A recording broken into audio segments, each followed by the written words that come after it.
Venerable bhikkhus, brothers and sisters, the subject of the discourse today is formations, volitional activity you call it, in other respect. In the dependent origination, Buddha clearly analyzes the worldling.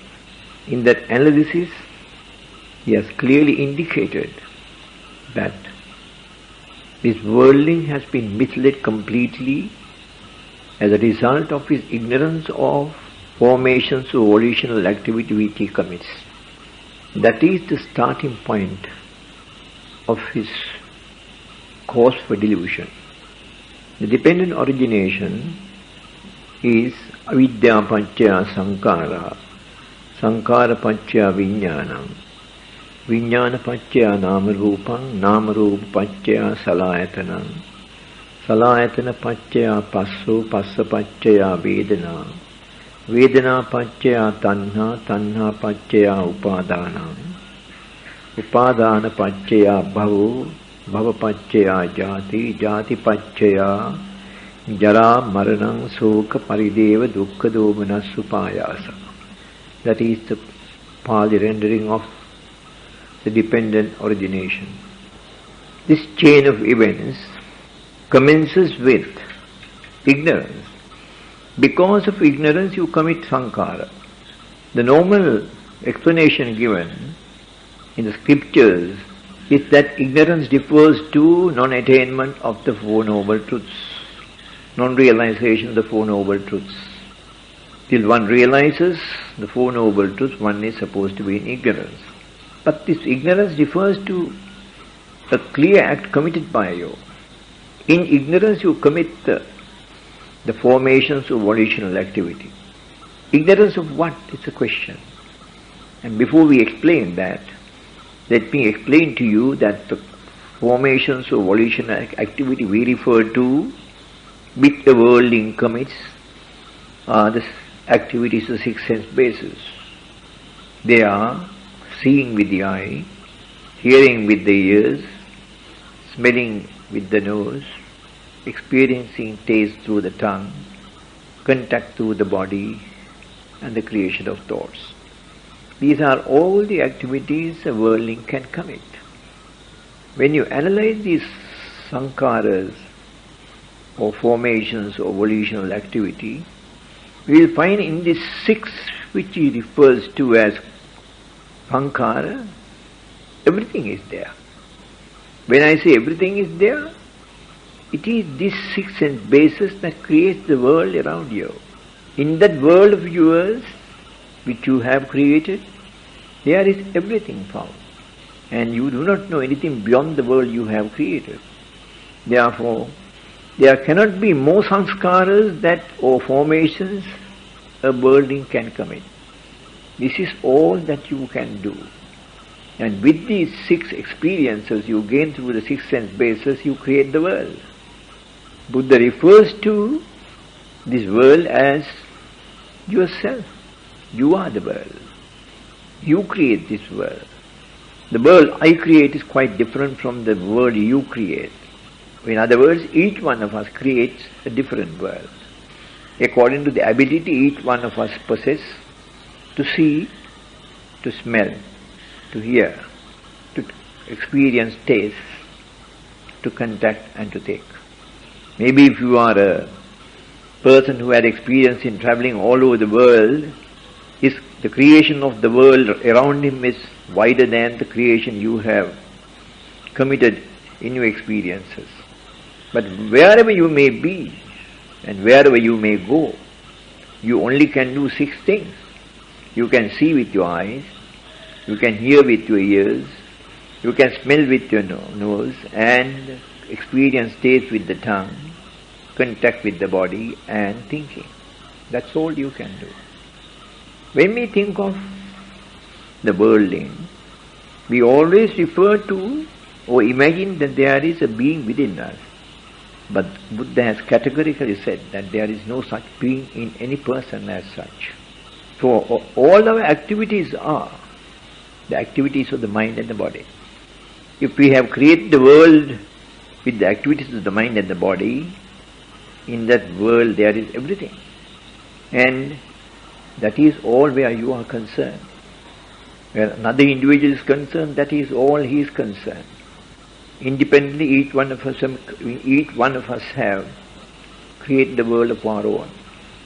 And according to dependent origination, in the creation of these sankharas or formations, we produce the consciousness which give rise to the name and form. These are the three things that created these formations. And if these formations are not the work of an individual, are not the products of an individual, but the natural outcome of the consciousness giving rise to name and form, who is the creator of these things? There's no creator. Circumstances have produced these things as a result of cause and effect and nothing else. The being is subject to suffering as a result of the formations he creates. And these formations are the outcome of causally created activity by the body and the mind. That is why Buddha clearly indicated that there is suffering in the world, but there is no sufferer. Then one would understand who created this so-called sufferer in us. It is the creation by the consciousness. In every activity of producing formations of volitional activity in respect of every sense base, there is always the sense base in contact with the sense object in the first instance, and then that leads to the attraction of the consciousness to that incident. And this consciousness then takes over the entire operation by the creation of a thought with the five mental factors participating. This is a huge natural process. There is no person as such who is performing this activity. But the worldling foolishly believes that there is a being in us, and he is the creator of all this. I have been emphasizing that in the formations or volitional activity of the six sense bases, there is no desire. Though such activity is a spontaneous activity of the mind. Then who pursued this activity further? When I see something, I see. But who is the person who pursued what I saw further to create an attachment or aversion to that object? It is the creation of this imaginary person within you by the consciousness. When the consciousness participates in creating a thought for you to produce a formation, he not only creates a thought with the five mental factors, but he also produces the delusion in you, the delusion of the creation of a person in you as the author of such activity. So in every formation you create, there is the author of that activity created by the consciousness as a delusion. If we ask the question, how is this delusion created in the consciousness? The very mental factors which you produced to create the thought. While creating the thought to enable you to commit the formation or create a formation, there is also the delusion, the delusory aspect of that commitment in the way of a creation of a being. And it is this being that pursues the activity of the formation or the creation of the formation further than that creation. To explain it clearly, after you have seen something, the activity of the consciousness is over because it has created a thought in you to enable you to see. But what persuades you to go beyond that stage, to create either an aversion or attachment about the object that has attracted the sense base? It is the delusion created by the consciousness in the way of a being within you that may enable the activity to go further, or in other words, to enable this so-called individual to go further and then pursue what is present or create an aversion to what is unpresent. But for the formation of this individual, which is a delusion by the consciousness, the activity in the formations would have ceased at merely enabling you to see or hear or smell or taste or contact or think. In every sense base, this occurrence of the creation of a delusion in the way of the author of that act, or the person responsible for that act as you, is created in the thought. Of the formation of the mental factors that directly helps this creation are contact, which puts forth your physical form as the person responsible for this act. Then the possessor of that form undergoes the feelings with the mental factor feeling. He identifies objects with the mental factor perception. He creates the activity of seeing as an act, as if that person has committed that act.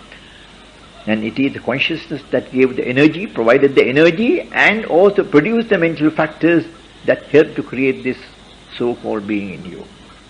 When you summarize all this activity carefully, you will see in making use of the six sense bases, we are not only experiencing an object that has attracted the sense base by the creation of a thought, we have also created an imaginary being who is the author of the activity of seeing, author of the activity of hearing, author of the activity of smelling, author of the activity of tasting, author of the activity of contacting, and author of the activity of thinking.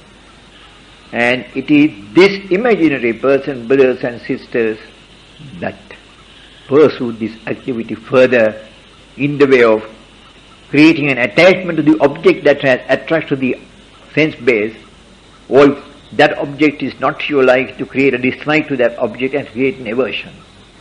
Buddha clearly indicates that attachment and aversion are the two things that has created the desire. Therefore, brothers and sisters, desire is not the outcome, direct outcome of the creation of formations. Desire is what you have yourself created. That is the important aspect of this question. You are responsible for that creation. We always think that once we have experienced something through a sense base, then we follow that experience, if it is something to our appreciation, to create an attachment to it, or if it is not to our appreciation, to create an aversion to it. We always thought that these two activities are due to desire. But if desire is the outcome of the creation of these two extremes of attachment to aversion, then desire is the result of these two activities. It's not the desire that has produced these two activities. But when you probe into the aspect of the formations of the volitional activity, we find that it is the creation of the being in us that has led to the creation of the desire.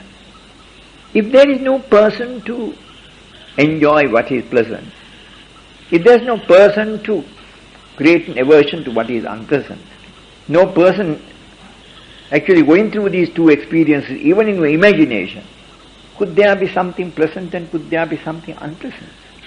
It's unpleasant to the being. It's unpleasant to the individual. It's pleasant to the individual and to the being.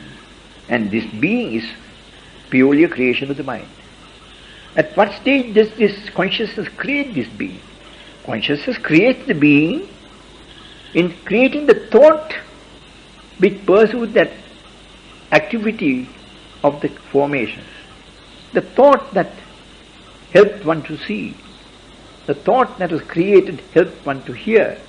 In other words, all the formations are the result of a thought that is created in you.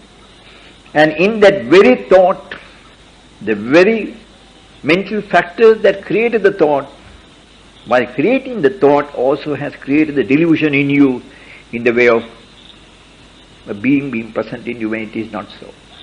And it is this being, brothers and sisters, who pursued this, what is pleasant, and also created that aversion to what is unpleasant. And the outcome of this pattern of behavior created the desire. That is something which you must bear in mind. We normally say that desire is the cause of suffering. But ask the question, could there be a suffering if there is no person to suffer?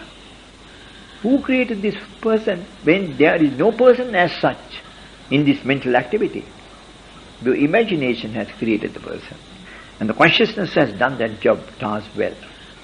So when you think of ignorance as the first cause for the dependent origination, brothers and sisters, rationally we can say ignorance not of the final outcome of our development of realizing the Four Noble Truths. Ignorance of the fact that there is no being as such is the cause of all your misery. If we are aware that there is no being in us, then one would not pursue what one sees in the way of creating an attachment to what he liked very much or create an aversion to what he did not like. Because liking and disliking are not mere words. There is in those words the act of disliking and act of liking. And to commit those two acts there should be at least somebody in the nature of an imaginary person even. So the consciousness has created that imaginary person in you. At the very time you committed the act of seeing, act of hearing, act of smelling, act of tasting, act of contacting and thinking. In the very thought you created to experience the sense-based activity, this delusion is created in your mind. And in fact one could say that you commit the act of seeing as if somebody within you is committing that act. It's just not merely an act, but somebody within you is committing that act. Somebody within you is committing the act of hearing. Somebody within you is committing the act of tasting. Somebody within you is committing the act of smelling. Likewise the other sense-based activities. You commit those activities, or in other words, create those formations as if somebody is doing those things. It is that, brothers and sisters, that has completely misled you. It is that person whom we have created, who had pursued this experience he has gained through his eye in the way of seeing something. Having seen something, having appreciated what he saw, he did not keep quiet, he went further in order to enjoy that. And the result was that he created the desires. It was not to his liking, he created the distaste for it and created again desire. Both these things, both these two extremes create the desired one. So in the dependent origination, bear in mind, the commission of formations, there lies the secret to our continuity in samsara, or cycle of births. And what is that secret? The secret is that you have committed, that you have created an imaginary being in your formations, as the author of such formations. We proceed further. In the dependent origination, Buddha refers to that you commit the formations with the six sense bases and pursue that further, saying there is contact, and the contact results in feeling. And the feeling gives way to desire. Activities of the six sense bases are the result of contact. Without contact you can't see.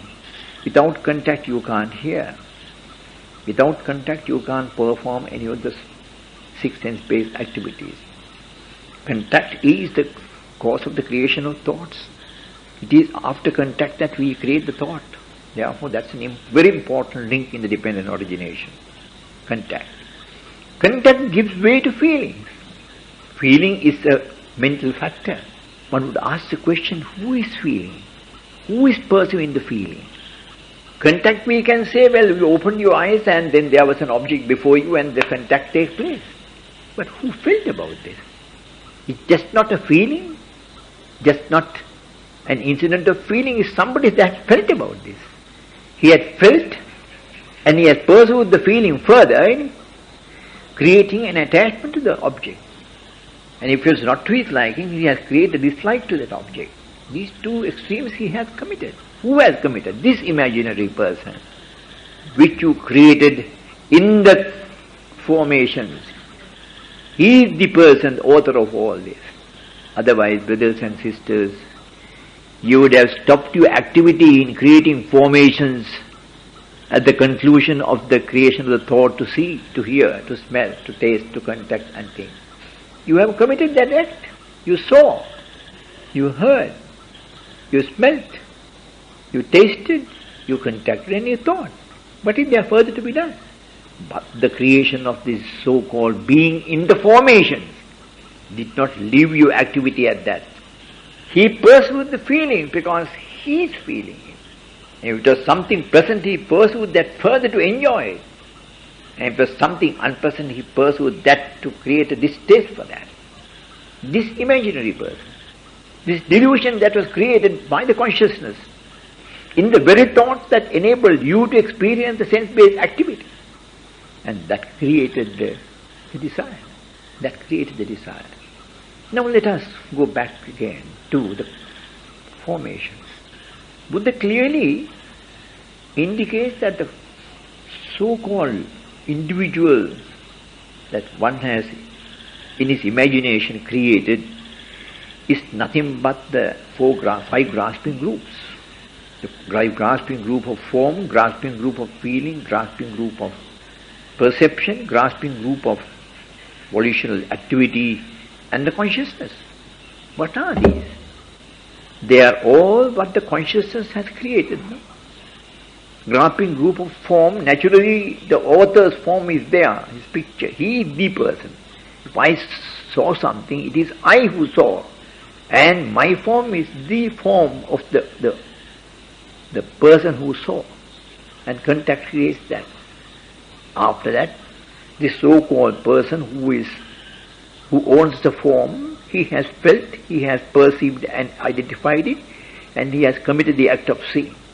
All those are the components of the very thought this consciousness has created. There is no outside creation there. It's the consciousness that created these. That is why Buddha explained to us clearly that the consciousness is a conjurer, a deceiver. He can create a lot of deceptions and mislead you. These five grasping groups created by the consciousness is actually the composition of this being within you. Where did it arise? In the very thought that you created to experience the object that has attracted your sense space. So the creation of this being has not commenced at the latter part of the dependent origination. It has been created at the very inception, in the formation itself. And brothers and sisters, after this imaginary person has pursued the activity of the sense base to create an attachment to aversion which has contributed to the creation of desire, what is the outcome of desire? The outcome of desire is grasping, putting together firmly, clinging together very firmly. Of what? Of five things. What are the five things? The form, the feeling, the perception, the volitional activity or the commitment to the act of either seeing, hearing or smelling, and the consciousness. You can well imagine what the desire has done to us. Grasping is the outcome of desire. Grasping of what? These five groups created by the consciousness, while creating the thought to enable us to experience an object through the sense base, also has created these five delusions in us. Or may I say, a delusion created by the five things. And that delusion has been grasped so well as a result of desire that it is very well embedded in our mind as a person. Very well embedded in our mind. We have no doubt that there is this being in us, because this desire has created that. Buddha says clearly, when the person is about to die, he experiences a karmic act which he has committed. Either this person will see the very act he committed, or he will see the outcome of that act as a nimitta. That is the last thing he sees in his mental vision. And it is so clear, and that be the last thing he has experienced. By that time all his sense bases have become inactive. They are not producing anything. There is no life in his legs or in the body. It is only the mind performing his last task of creation of a thought. What is that thought? Thought about the vision he sees, thought about what he has, what the outcome of his activity in the past, in the nature of a nimitta. either the karma or the karma nimitta.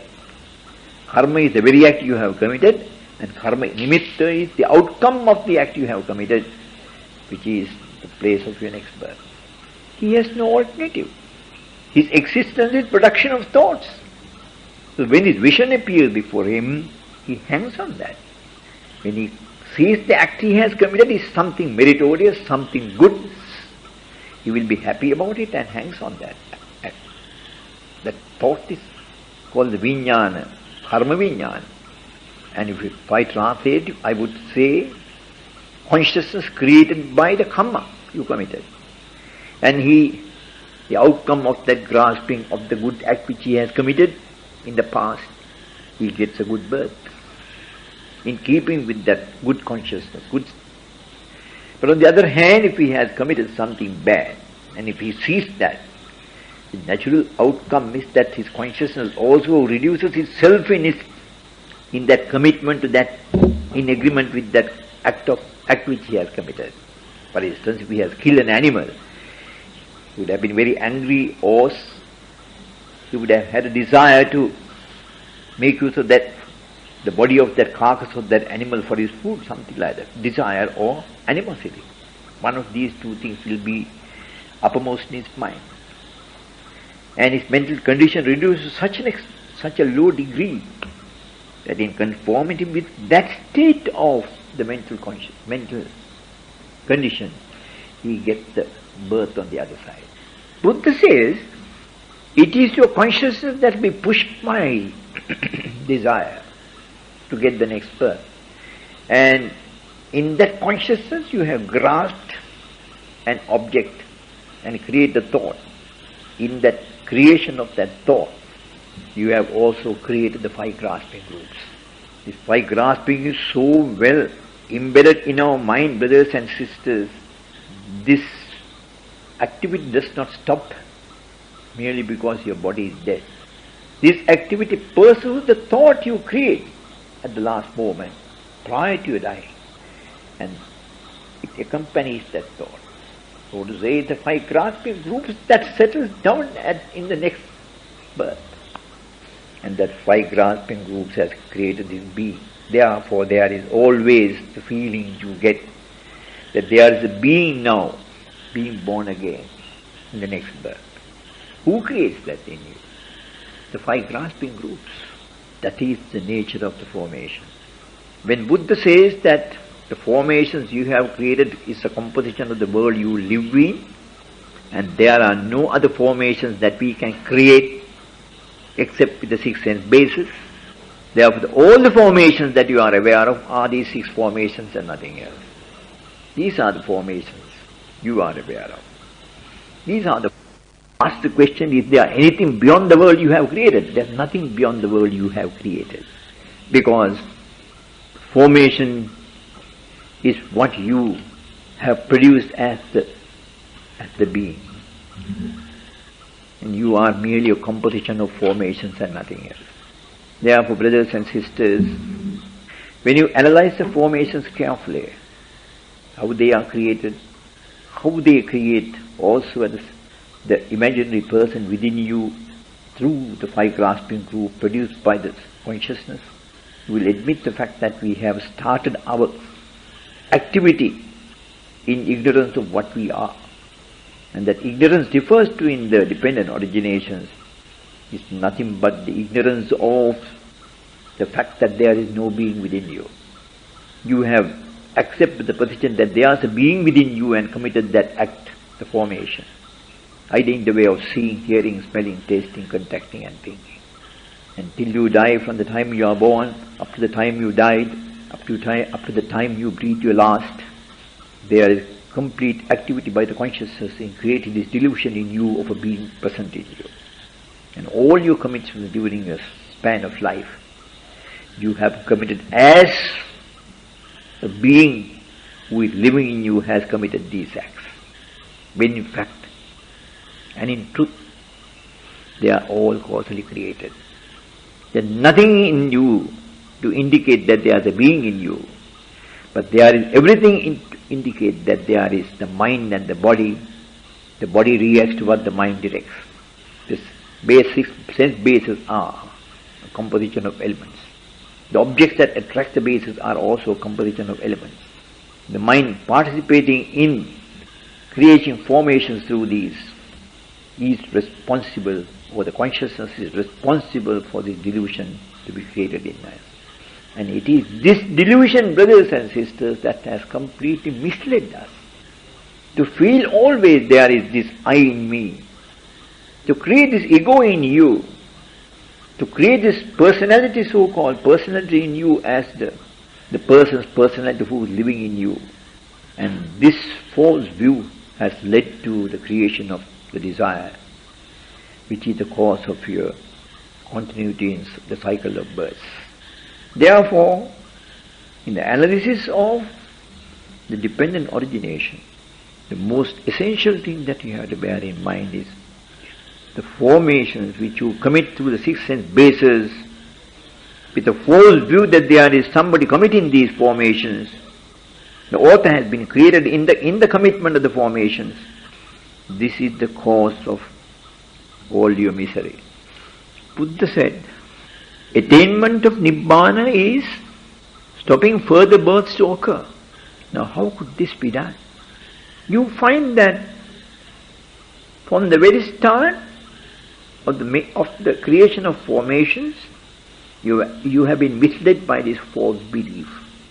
And in the continuity of this chain of activity in the dependent originations, the births occur also because there is the five grasping groups in the last thought that you create, which becomes the first thought to occur in the mind of the new being.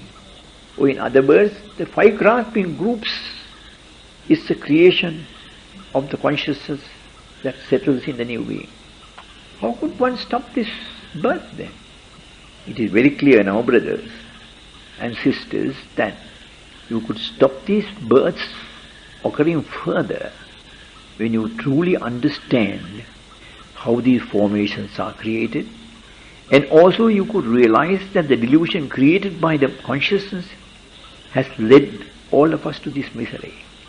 Realistically, when there is no person as in us, he has created the false impression in us that there is a being in us. And you are well and truly caught in that false belief. And we have continued to act, commit or produce formations with that as the nucleus. Who commits the formations? This person. Who is responsible for the formations? This person. Who is responsible for the activities of the six sense bases? This person. Who is this person? The delusion created by the consciousness. And the five grasping groups, which are actually the components of the consciousness and its five mental factors, that has produced this delusion. If we really understand that there is no such being in us, that all our activities are causally created by the mind directing the body to perform acts, then what is there to continue? You see and see only, that's all. For you to see, the thought has been created. And the five mental factors have contributed to the creation of the thought. The delusory aspect of the creation of that thought in the nature of the five grasping groups creating a person within you is something in addition to the creation of the thought. You just see, that's all. You hear, that's all. How are these committed? The mind directing the body. They are causally created activity. Activity of seeing is causally created. Activity of hearing is causally created. Activity of smelling is causally created. Activity of tasting is causally created. Activity of contacting is causally created. Activity of thinking is causally created. Cause and effect, nothing else. Now you begin to see clearly that in the formations, the creation of this delusion as the author of these formations, that has led us to this misery. And if we realize that aspect clearly, then you will not look forward to another birth, brothers and sisters, because the other birth still has been created by this so-called being that has been created in you by the consciousness. And he proceeds from one birth to the other as the five grasping groups. There can't be a five grasping groups existing in you if you truly know how the consciousness by the five mental factors create a thought only and nothing more. This imaginary aspect of a creation of a person is something which you have foolishly created, and that is a contribution by the consciousness. That is why Buddha clearly stated consciousness is a conjurer, don't depend on it. Now you clearly understand the dependent origination. This false view created in our mind in the commission of or creation of formations ultimately led us to another birth. And the birth has created all the misery for us. Therefore, our aim is to stop further births. If you stop further births, then naturally that is the outcome of your gaining Nibbana. You see, I won't keep you longer than this. I have shown you a very intricate aspect of the formations, and also clearly made you understand this ignorance is nothing but the ignorance of not having a being in yourself. There is no such being as such, and you are ignorant of it. It is that ignorance that has led to the continuity of births in this world. Therefore, brothers and sisters, there is food for thought. I would very much like to discuss this subject further with you all if there be any difficulty in understanding what I put across. But it is something which you can grasp clearly, because we have dealt with these subjects on many occasions in various discourses. Therefore, give thought to this, think about it, and you will then solve the riddle of this existence of a human being in this world. And Buddha rightly said after his attainment to Nibbana that there is suffering, but there is no sufferer. The cause of all this suffering is the so-called being created in us in an imaginary sense, pursuing pleasures as a person who is experiencing the sensations, and also pursuing unpleasant states to create an aversion. This so-called person, if there is no such person to realistically feel, even in your imagination, the creation of this being is the person who is responsible for really the experiencing the conditions in the way of like and dislike. If there is no such person, there would have been no dislike or liking. That would have ended our misery. Anyway, I am not proceeding further because I have sufficiently explained to you these things logically, and it is left to you to hear this over and over again and understand the true implication, dependent origination. This aspect is not generally shown in the explanations given about the dependent origination. They just go on repeating the links and say ignorance is the cause of all this. One would ask the question, what is this ignorance they refer to? Ignorance of what? The ignorance of the final outcome, they say. But the ignorance has been created at the very root of the dependent origination, very beginning of the dependent origination, and that ignorance is the ignorance that there is no being within you. You lived in the full acceptance of the word that there is a being within you, and you still live in that frame of mind. So it is something where an effort has to be made with the developed mind to realize the true nature of things. The ordinary mind who has accepted this false view right throughout for many births, for him to think that there is no being in us is something which he cannot imagine. Only a mind that has been developed in concentration, which has that amount of depth, can truly realize the true nature of the earth. That is why Buddha has emphasized, brothers and sisters, that you must develop your mind in concentration. What is the purpose in having a knife which is blunt, with a blunt blade? If you have a knife with a blunt blade, you can't cut anything out of that. The knife will produce its value when the blade is sharp. Similarly, the consciousness will produce its best when it is sharp, when it is deep, when it can go probe into a thing. And that quality of the consciousness is the concentration. Therefore, you can't just neglect that. You can think many things, What you think is on the surface, not in depth.